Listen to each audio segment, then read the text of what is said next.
In the 19th century, the United States Army acquired 30 dromedary camels from the Middle East to test if they would be better suited for traveling around the southwest of the country than horses. The United States Camel Corps experiment was eventually dropped as it interfered with the American Civil War. However, it was noted that the camels loved eating the leaves of the creosote bushes that grew in Mexico and across the border states. While these bushes have a rich ecological relationship with insects, they are not commonly eaten by mammals. Jackrabbits are the only mammals that eat the leaves, and only really eat them if there is no other food available. Despite this, these large mammals from another continent were eating them as they evolved to eat food like this. So why is this? Avocados have a very large stone that can't really be eaten and dispersed by any animal in the Americas. As little as 12,000 years ago, there were plenty of very large animals all over the Americas that could swallow anacondas whole. There were gampaflares, there were peculiar-looking proboscideans distantly related to elephants, giant sloths like megalonyx, and of course, large mammoths. The avocado would have co-evolved with these large creatures, and so having large stones was no problem for large guts. Unfortunately, at the end of the last glacial period, most of the megafauna died out, and the avocado should have gone with them. Although humans' arrival on the continent is suspiciously close to the extinction of the megafauna, luckily they also started cultivating avocados and saved them from extinction. Avocados look very out of place now with all the other small-seeded fruit, but their existence is easily explained by co-evolution of since-extinct creatures. The reason for the dromedary camels finding the creosote bush so irresistible is for the same reason, if not in reverse. Despite the subconscious association with camels in the Middle East, camels actually evolved in North America and have since gone extinct. Adding to this, the camelid that crossed the Bering Land Bridge into Siberia was called Paracamelus, which is not that distantly related to modern camels. The camels may have been able to eat the leaves of the creosote bush with little issue because they evolved to eat them, or maybe bushes similar to them. When an animal evolves for an ecosystem that no longer exists, it is called an evolutionary anachronism, and there are countless examples of this. Also found in North America, the pronghorn is the second fastest animal in the world, and the fastest when concerned with sustained speed. The unusual thing is that this doesn't seem to make any evolutionary sense. They have extremely powerful, almost over-evolved muscles that are very specialized for high speed, but no predators in their range that are anywhere near as fat. The only animal that can reliably prey on adult pronghorns are mountain lions, and even they can only do this if the terrain allows for an ambush. Some of the predators from America's fairly recent past were much better suited for speed and would have lived alongside the pronghorns. There were more species of feline, as jaguars used to reside in North America as well, and also there were the massive American lions. It is possible that the short-faced bear may have been a regular predator of the pronghorn, as modern-day black bears are also known to chase them, but with little success. Short-faced bears, on the other hand, have been known for some time to have better specializations for high speed than extant bears, and they would not need to run much faster to be realistic predators of the pronghorns.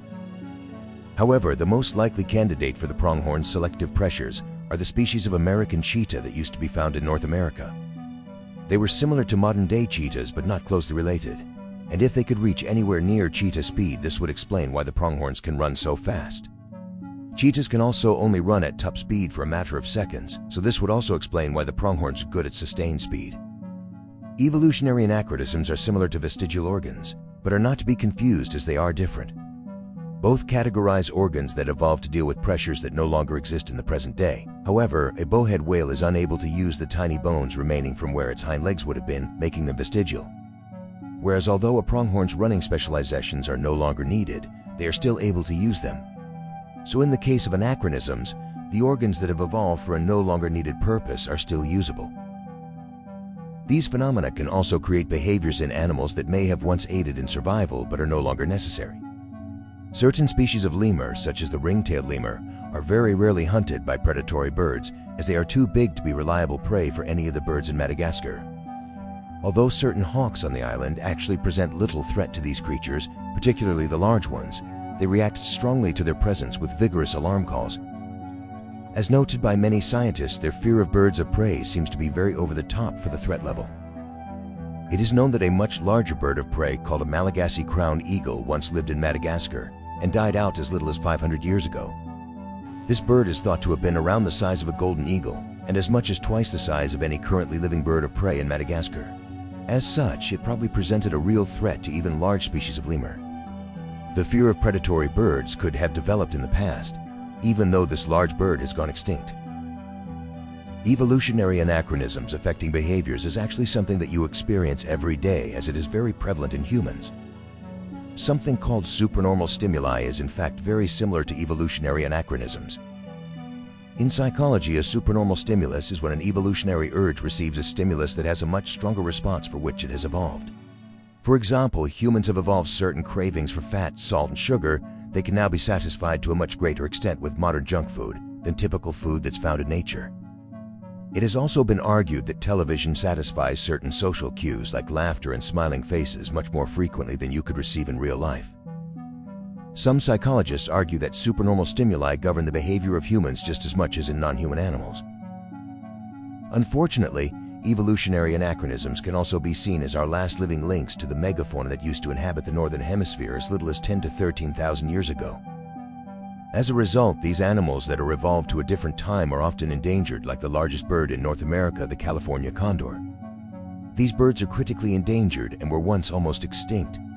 Scavengers are often very successful creatures, but without mammoths and giant sloths, they are far too big for the environment they live in, and as such their numbers have dwindled.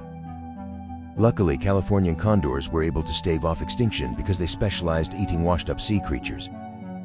Adding to this, the conservation efforts in recent decades have seen them have a small increase in numbers.